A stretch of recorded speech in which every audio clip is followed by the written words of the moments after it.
अस्सलामु अलैकुम रहमतुल्लाहि व बरकातहू। कैसे हो मेरे दोस्तों? मैं हूं आपका अपना प्यारा दोस्त इसराइल खान, फिर से हाजिर हुआ हूं the real history RH channel लेकर सुल्तान सलाहुद्दीन अय्यूबी रहमतुल्लाह अलैह की दास्तान।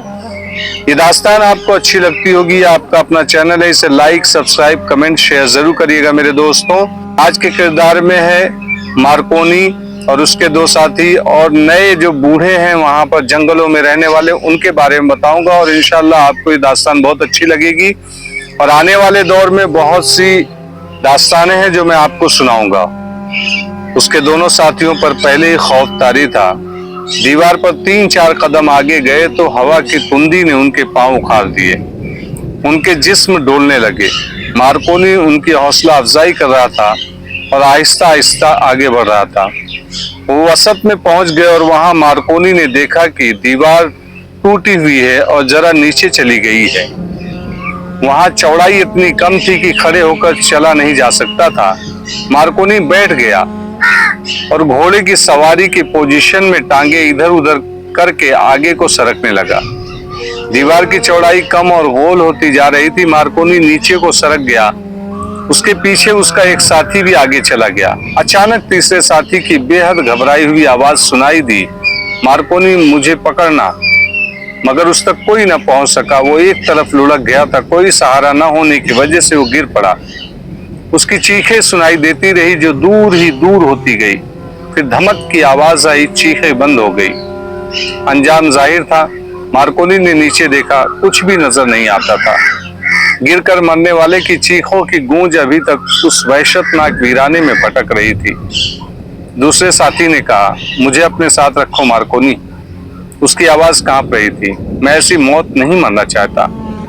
मार्कोनी ने उसका हौसला बढ़ाया और आगे बढ़ने लगा। दीवार ऊपर उठ रही थी। मार्कोनी बैठे बैठे आगे सरकता गया। रोने की आवाजें बदस्तूर आ रही थी और उनके तीसरे साथी की चीखों की गूंज इस तरह भटक रही थी जैसे ऊपर जाकर उनके ऊपर मंडला रही हो। दीवार कुछ चौड़ी हो गई। मार्कोनी ने घूमकर अपने साथी का हाथ पकड़ा और उसे ऊपर कर लिया।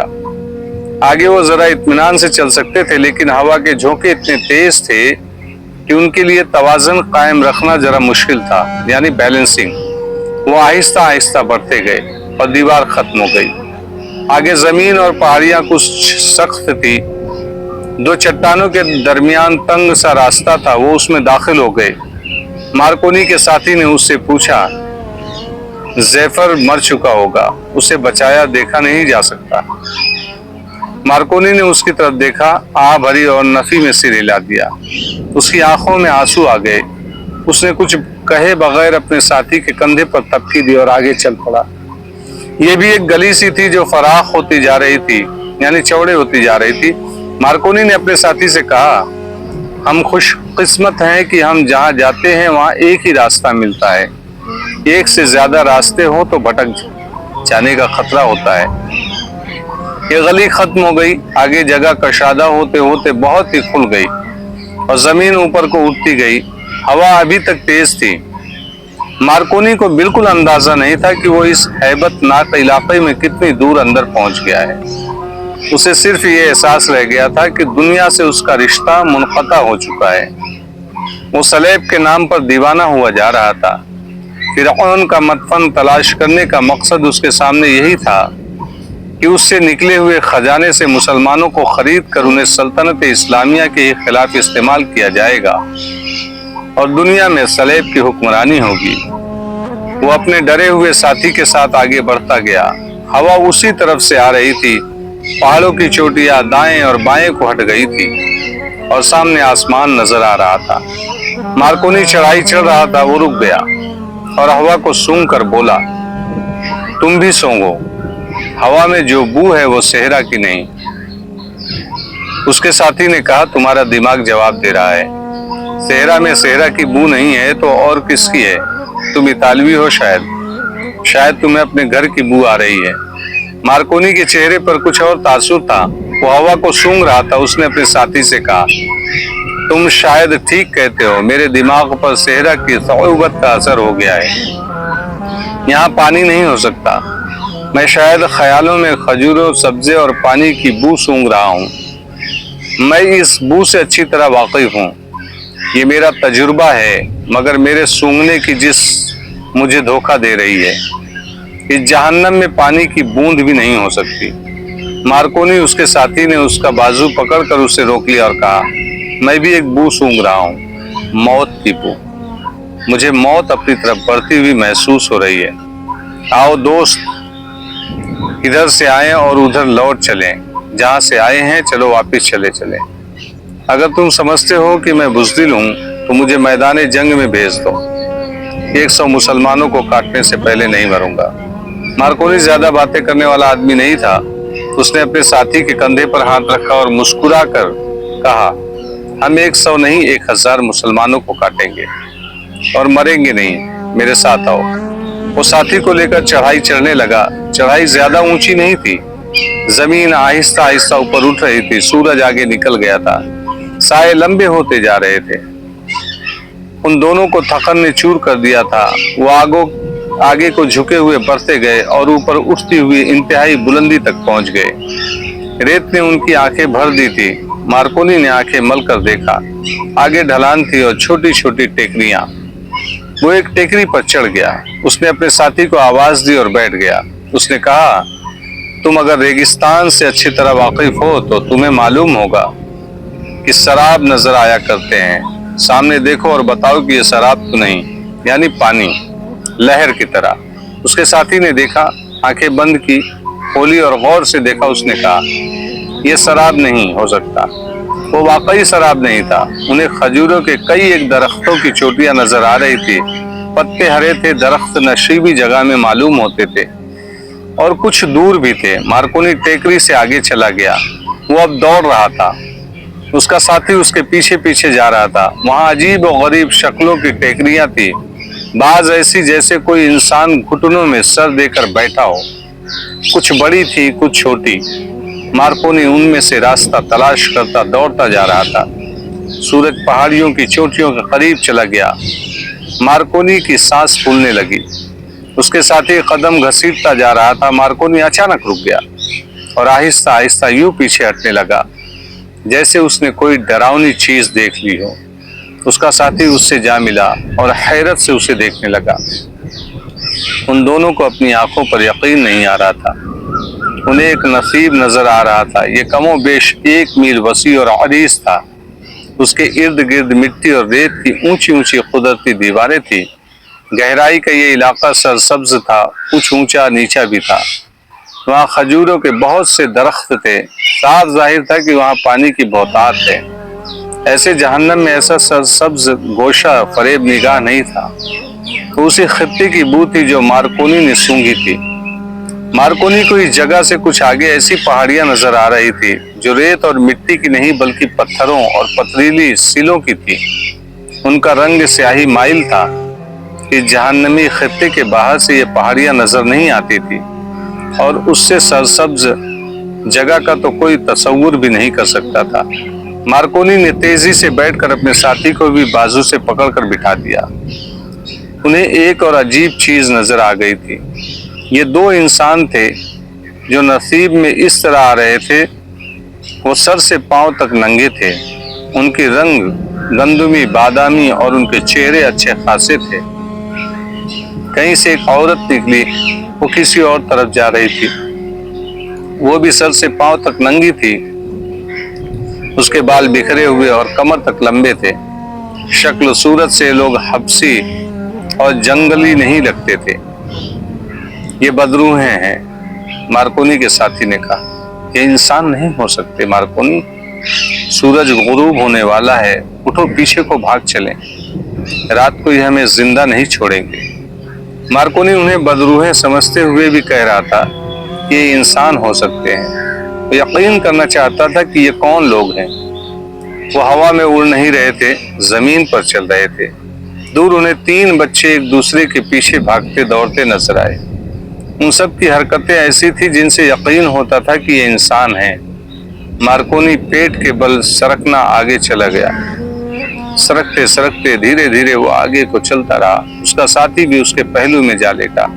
وہ جہاں لیٹ کر دیکھ رہے تھے وہاں کی دیوار عمودی نہیں کچھ ڈھلانی تھی اور ریت زیادہ تھی۔ मार्कोनी के साथी ने गालिबन और आगे होने की कोशिश की या जाने क्या हुआ, वो नीचे को सरक गया और लुढ़कता हुआ नीचे जा पड़ा, यानी फिसल गया। वहां से ऊपर आना मुमकिन नहीं था। मार्कोनी पीछे को सरक कर एक ऐसी टेकरी की ओट में हो गया जहां से वो नीचे देख सकता था। ये ढलान जहां से सलेबी गिरा था 30 या 40 गज ऊंची होगी। मार्कोनी ने अपने साथी को उठते देखा। वो ढलान पर चढ़ने की कोशिश करने लगा। मार्कोनी उसकी कोई मदद नहीं कर सकता था। वो दो नंगे आदमी जो इस तरफ आ रहे थे दौड़ पड़े। मार्कोनी ने उन्हें ऊपर से देख लिया, उसके साथी ने न देखा। मार्कोनी उसे आवाज नहीं दे सकता था क्योंकि वो जाहिर नहीं करना चाहता था कि वहां कोई और इंसान भी है। उन दो आदमियों ने मार्कोनी के साथी को पीछे से दबोच लिया। उसके पास खंजर था और एक छोटी तलवार भी, मगर हथियार निकालने का मौका न मिला। उन आदमियों ने उसे नीचे गिरा लिया। वो औरत जो कहीं जा रही थी दौड़ती, उधर से बच्चे भी आ गए। उन्होंने अपनी जुबान में किसी को पुकारा। मालूम नहीं कहां से 10-12 आदमी जो सब नंगे थे दौड़ते आए। एक ने मार्कोनी के साथी के कमर से तलवार निकाल ली। उसे गिरा लिया गया और मार्कोनी ने देखा कि तलवार से उसके साथी की शहरक काट दी। सब आदमी नाचने लगे। वो कुछ गा भी रहे थे और हंस भी रहे थे। इतने में एक ज़ईफ़ुल उम्र इंसान आ गया, यानी एकदम बुजुर्ग इंसान था। उसके हाथ में अपने कद जितना लंबा असा था। उसे देखकर सब एक तरफ हट गए। ये बूढ़ा भी नंगा था। उसके असा के ऊपर वाले सिरे पर 2 सांपों के फन बने हुए थे। ये फिरौनों का इम्तियाजी निशान हुआ करता था। बूढ़े ने मार्कोनी के साथी के जिस्म को हाथ लगाया। वो अब तड़प नहीं रहा था, मर चुका था। बूढ़े ने एक हाथ हवा में बुलंद किया और आसमान की तरफ देखकर कुछ कहा। तमाम नंगे इंसान, जिनमें चंदे का औरतें भी थी और बच्चे भी, सजदे में गिर पड़े। बूढ़ा अभी तक कुछ बोल रहा था। उसने हाथ फिर ऊपर किया और सब सजदे से सर उठाकर उठ खड़े हुए।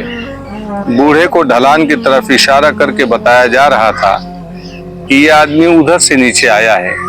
बूढ़े के इशारे पर वो लोग मार्कोनी के साथी की लाश को उठा ले गए। मार्कोनी को यह खतरा नजर आने लगा कि ये पुलिसदार इंसान ऊपर आकर हर तरफ देखेंगे कि नीचे गिरने वाले के साथी भी ऊपर होंगे। वो कुछ देर वहीं से नीचे देखता रहा। फिर सूरज गुरूब हो गया। मार्कोनी ने मौत को कबूल कर लिया और फैसला कर लिया कि वो इस जगह और इन लोगों के भेद को पाने की कोशिश करेगा।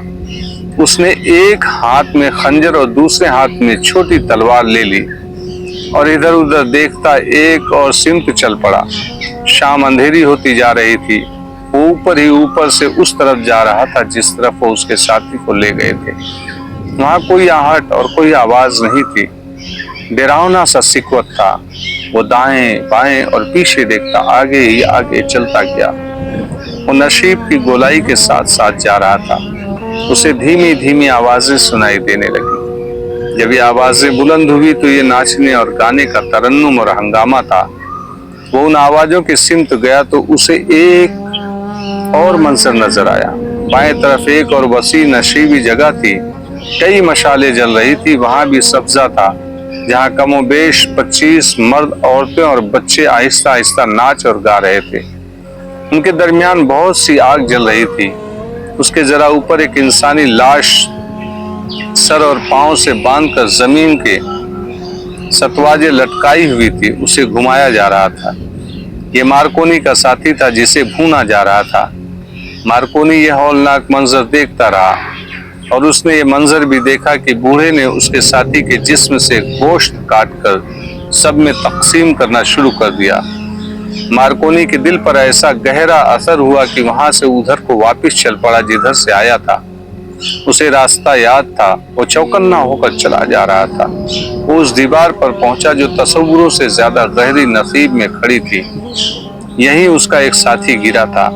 वो जब दीवार के दरमियान उस जगह पहुंचा जहां से उसका साथी गिरा था, उसे दूर नीचे गुर्राने और भौंकने की दबी दबी आवाजें सुनाई दी। वो समझ गया कि सहराई लोमड़ियां उसके साथी को खा रही हैं। उसके दूसरे साथी को तो इंसान खा गए थे। अब हवा तेज नहीं थी। वो तारीकी में संभल संभल कर चलता और सरकता दीवार से गुजर गया। رات کے پچھلے پہر وہ اس جگہ پہنچا جہاں 3 اونٹ بیٹھے تھے۔ اس نے اتنا بھی انتظار نہ کیا کہ اونٹوں کے ساتھ بندھا ہوا پانی پی لیتا۔ وہ ایک اونٹ پر بیٹھا، 2 اونٹوں کو ساتھ لیا اور چل پڑا۔ وہ اگلے دن کی شام تھی جب مارکونی ایک معذر مصری سوداگر کے روپ میں احمد درویش کے گھر میں داخل ہوا۔ احمد نے اسے دیکھتے ہوئے پوچھا، تم اکیلے ہو؟ وہ دونوں کہاں ہیں؟ مارکونی جواب دینے کے بجائے بیٹھ گیا۔ اس کے تو ہوش ہی ٹھکانے معلوم نہیں ہوتے تھے۔ اس نے احمد کو اپنے سامنے بٹھا لیا اور اسے ایک ایک لمحے اور ایک ایک قدم کی رویداد سنائی۔ احمد کو مارکونی کے 2 ساتھیوں کے مرنے کا ذرہ بھر افسوس نہ ہوا۔ اس نے جب سنا کہ ایک ساتھی کو ننگے آدم خوروں نے کھا لیا ہے تو اس نے خوشی سے اچھل کر پوچھا، کیا تم نے اپنی آنکھوں دیکھا تھا کہ ان میں سے کسی کے بھی جسم پر کپڑا نہیں تھا؟